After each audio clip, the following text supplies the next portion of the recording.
ఈ దేశం వేగంగా ప్రమాదం వైపు ప్రయాణం చేస్తుంది.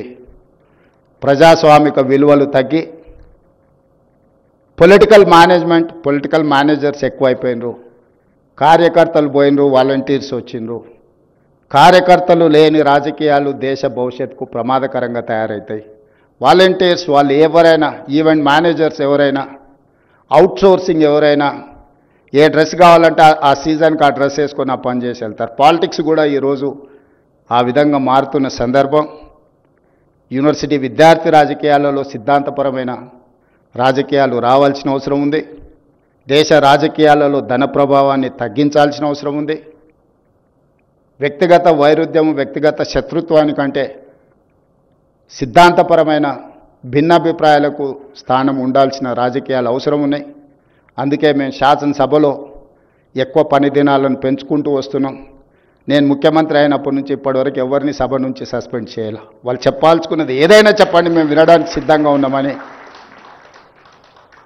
పార్లమెంట్ డెమోక్రసీని నేను సంపూర్ణంగా విశ్వసిస్తాను.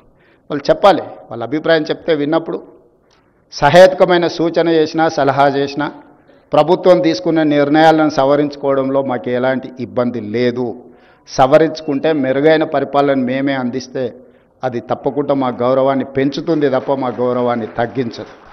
అసలు ఎదురు ఉండే వాళ్ళు మాట్లాడనే వద్దు, ప్రజలకు నిరసన తెలిపే అవకాశమే ఇవ్వద్దన్న విధానము ఏమాత్రము మంచిది కాదు. ఉద్యమం ద్వారానే తెలంగాణ సాధించడమని చెప్పుకున్న వాళ్ళు ప్రజలకు ధర్నా చేసుకోవడానికి ధర్నా చౌక్ ఉండాలన్న పరిమితమైన జ్ఞానంతో పనిచేస్తే బాగుంటుంది.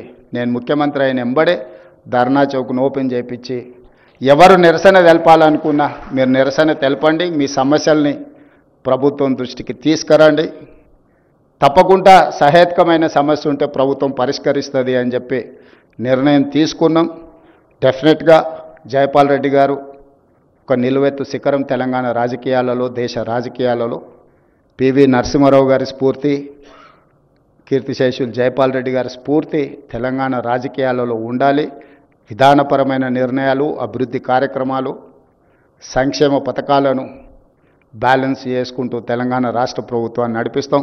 మరొక్కసారి జైపాల్ రెడ్డి మెమోరియల్ అవార్డ్స్ మొదటిసారి తీసుకుంటున్న అందరికీ మనస్ఫూర్తిగా అభినందనలు తెలియజేస్తూ సెలవు తీసుకుంటున్నాను. ధన్యవాదాలు.